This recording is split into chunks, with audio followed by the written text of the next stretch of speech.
जय सिया राम। लक्ष्मी नारायण भक्ति चैनल में आपका स्वागत है। आज हम माघ मास अध्याय 3 मृगश्रम मुनि के द्वारा माघ के पुण्य से एक हाथी का उद्धार, यहाँ तक कथा सुनेंगे। वशिष्ठ जी कहते हैं, राजन, भोजपुर में उचस्त नामक एक श्रेष्ठ मुनि थे। उनके कमल के समान नेत्रों वाली एक कन्या थी जिसका नाम सुवर्ता था।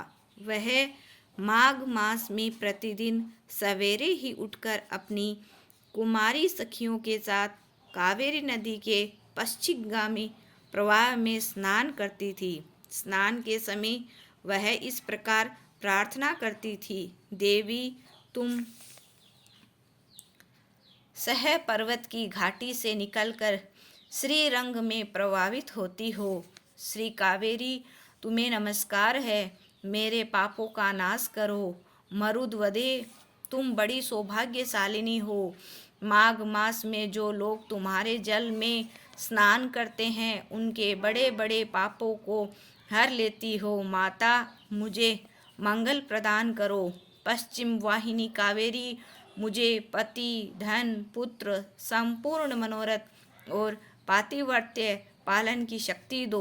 यो कहकर सुवर्ता कावेरी को प्रणाम करती और जब कुछ कुछ सूर्य का उदय होने लगता उसी समय वह नित्य स्नान किया करती थी।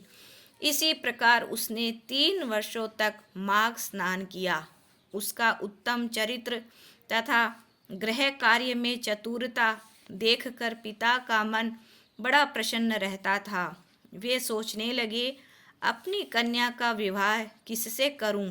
इसी बीच में कुछ मुनि के अपने पुत्र ब्रह्मचारी वत्स का विवाह करने के लिए उचस्त की सुमुखी कन्या सुवर्ता का वरण करने का विचार किया।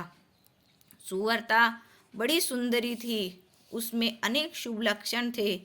वह बाहर भीतर से शुद्ध तथा निरोग थी। उस समय उसकी कहीं तुलना नहीं थी। वत्स मुनि ने उससे विवाह करने की अभिलाषा की। एक दिन सुवर्ता अपनी 3 सखियों के साथ माघ स्नान करने के लिए अरुणोदय के समय कावेरी के तट पर आई। उसी समय एक भयानक जंगली हाथी पानी से निकला। उसे देखकर सुवर्ता आदि कन्याएं भय से व्याकुल होकर भागी। हाथी भी बहुत दूर तक उनके पीछे पीछे चला। चारों कन्याएं वेग से दौड़ने के कारण हाँफने लगी और तिनकों से ढके हुए एक बहुत बड़े जल शून्य कुएं में गिर पड़ी। कुएं में गिरते ही उनके प्राण निकल गए। जब वे घर लौट कर नहीं आई तब माता पिता उनकी खोज करते हुए इधर उधर भटकने लगे। उन्होंने वन वन में घूमकर झाड़ी झाड़ी छान डाली। आगे जाने पर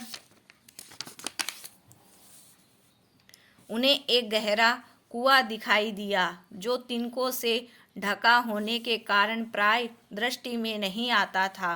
उन्होंने देखा, वे कमल लोचना कन्याएं कुएं के भीतर निर्जीव होकर पड़ी है। उनकी माताएं कन्याएं के पास चली गई और शोकग्रस्त हो बारंबार उन्हें छाती से लगाकर बिमले, कमले, सुवर्ते, सुरसे आदि नाम ले लेकर विलाप करने लगी।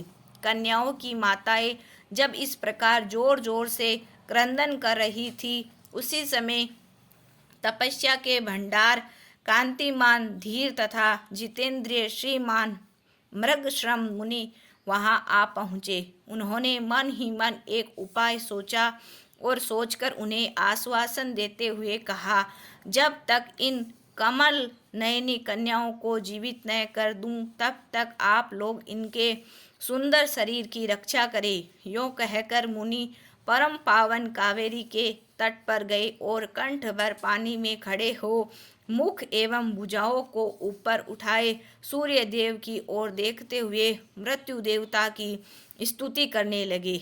इसी बीच में एक समय वही हाथी पानी के भीतर से उठा और ब्राह्मण मुनि को मारने के लिए सूंड उठाए बड़े वेग से उनके समीप आया। हाथी का क्रोध देखकर भी मुनिवर मृग श्रृंग जल से विचलित नहीं हुए, अपितु चित्रलिखित से चुपचाप खड़े रहे। पास आने पर एक ही क्षण में उस गजराज का क्रोध चला गया। वह बिल्कुल शांत हो गया। उसने मुनि को सूंड से पकड़कर अपनी पीठ पर बैठा लिया। मुनि उसके भाव को समझ गए। उसके कंधे पर सुखपूर्वक बैठने से उसे बड़ा संतोष हुआ और जब समाप्त करके हाथ में जल ले, मैंने 8 दिनों के माघ स्नान का पुण्य तुम्हें दे दिया। यों कहकर उन्होंने शीघ्र ही वह जल हाथी के मस्तक पर छोड़ दिया। इससे गजराज पाप रहित हो गया और मानो इस बात को स्वयं भी समझते हुए उसने प्रलयकालीन मेघ के समान बड़े जोर से गर्जना की। उसकी इस गर्जना से भी मुनि के मन में बड़ी प्रसन्नता हुई और उन्होंने कृपा पूर्वक उस गजराज की ओर देखकर उसके ऊपर अपना हाथ फेरा। मुनि के हाथ का स्पर्श होने से उसने हाथी का शरीर त्याग दिया और आकाश में देवताओं की भांति दिव्य रूप धारण किए दृष्टिगोचर हुआ। उस रूप में उसे देखकर मुनीश्वर को बड़ा विस्मय हुआ। तब दिव्य रूपधारी उस जीव ने कहा, मुनीश्वर, मैं कृतार्थ हो गया, क्योंकि आपने मुझे अत्यंत निंदनीय एवं पापमयी पशु योनि से मुक्त कर दिया। दयानिधे, अब मैं अपना सारा वृत्तांत बताता हूँ, सुनिए। पूर्व काल की बात है। निषेध नगर में विश्वगुप्त नाम से प्रसिद्ध परम धर्मात्मा तथा स्वधर्म पालन में तत्पर एक वेश्य रहते थे। मैं उन्हीं का पुत्र था। मेरा नाम धर्मगुप्त था। स्वाध्याय, यजन, दान, सूद लेना, पशुपालन, गोरक्षा, खेती और व्यापार, यही सब मेरा काम था।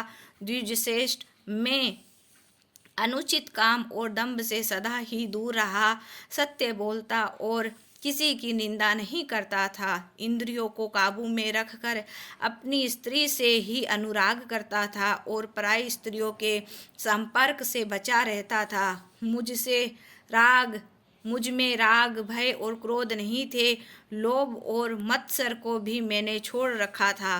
दान देता, यज्ञ करता, देवताओं के प्रति भक्ति रखता और गो तथा ब्राह्मणों के हित में संलग्न रहता था। सदा धर्म, अर्थ और काम का सेवन करता तथा व्यापार के काम में कभी किसी को धोखा नहीं देता था। ब्राह्मण लोग जब यज्ञ करते उस समय उन्हें बिना मांगे ही धन देता था। समय पर श्राद्ध, संपूर्ण देवताओं का पूजन करता था।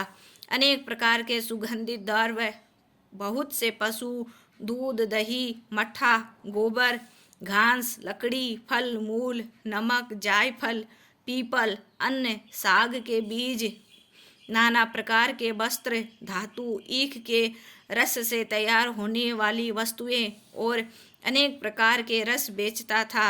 जो दूसरों को देता था वह तोल में कम नहीं रहता था और जो औरों से लेता वह अधिक नहीं होता था। जिन रसों के बेचने से पाप होता है उनको छोड़कर अन्य रसों को बेचा करता था। बेचने में छल कपट से काम नहीं लेता था। जो मनुष्य साधु पुरुषों को व्यापार में ठगता है वह घोर नरक में पड़ता है तथा उसका धन भी नष्ट हो जाता है। मैं सब देवताओं, ब्राह्मणों तथा गौ की प्रतिदिन सेवा करता और पाखंडी लोगों से दूर रहता था। ब्राह्मण किसी भी प्राणी से मन, वाणी और क्रिया द्वारा ईर्ष्या किए बिना ही जीविका चलाई जाती है, वही परम धर्म है। मैं ऐसी ही जीविका से जीवन निर्वाह करता था। इसी प्रकार धर्म के मार्ग में चलकर मैंने 1 करोड़ स्वर्ण मुद्राओं का उपार्जन किया।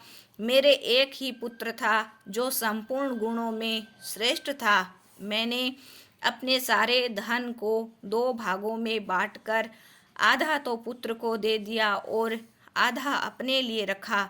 अपने हिस्से का धन लेकर पोखरा खुदवाया, नाना प्रकार के वृक्षों से युक्त बगीचा लगवाया, अनेक मंडलों से सुशोभित देव मंदिर बनवाया, मरुभूमि के मार्गों में पोंसले और कुएं बनाए तथा ठहरने के लिए धर्मशालाएं तैयार कराई। कन्यादान, गोदान और भूमि दान किए। तिल, चावल, गेहूं और मूंग आदि भी दान किया। उड़द, धान, तिल और घी आदि का दान तो मैंने बहुत बार किया। तदंतर रस के चमत्कारों का वर्णन करने वाला कोई कापालिक मेरे पास आया और कौतूहल पैदा करने के लिए कुछ करामात दिखाकर उसने मुझे अपने माया जाल में फंसाकर ठग लिया। उसकी करतूतें देखकर उसके प्रति मेरा विश्वास बढ़ गया और रसवाद, चांदी, सोना आदि बनाने के नाम पर मेरा सारा धन बर्बाद हो गया। उस कपालिक ने मुझे भ्रम में डालकर बहु दिनों तक भटकाया। उसके लिए धन दे देकर मैं दरिद्र हो गया। माघ का महीना आया और मैंने 10 दिनों तक सूर्योदय के समय महानदी में स्नान किया, किंतु बुढ़ापे के कारण इससे अधिक समय तक मैं स्नान का नियम चलाने में असमर्थ हो गया। इसी बीच में मेरा पुत्र देशांतर में चला गया, घोड़े मर गए, खेती नष्ट हो गई और बेटे ने वेश्या रख ली।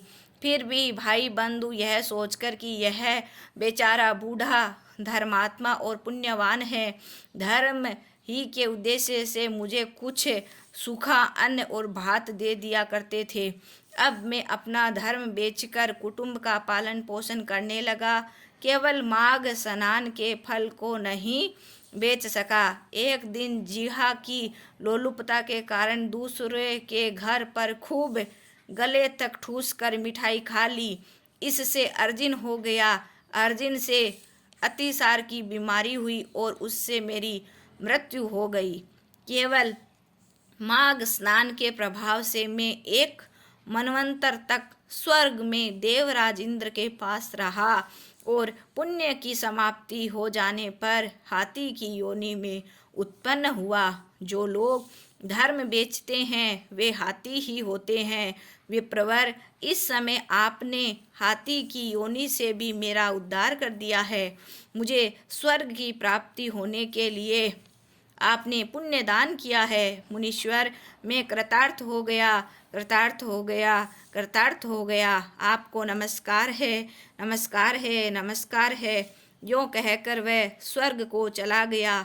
सच है, सत्पुरुषों का संग उत्तम गति प्रदान करने वाला होता है। इसी प्रकार महानुभाव मृगश्रंग वेश्य को हाथी की योनि से मुक्त करके स्वयं गले तक पानी में खड़े हो गए और सूर्यनंदन यमराज की स्तुति करने लगे। बोले श्री कृष्णचंद्र भगवान की जय हो।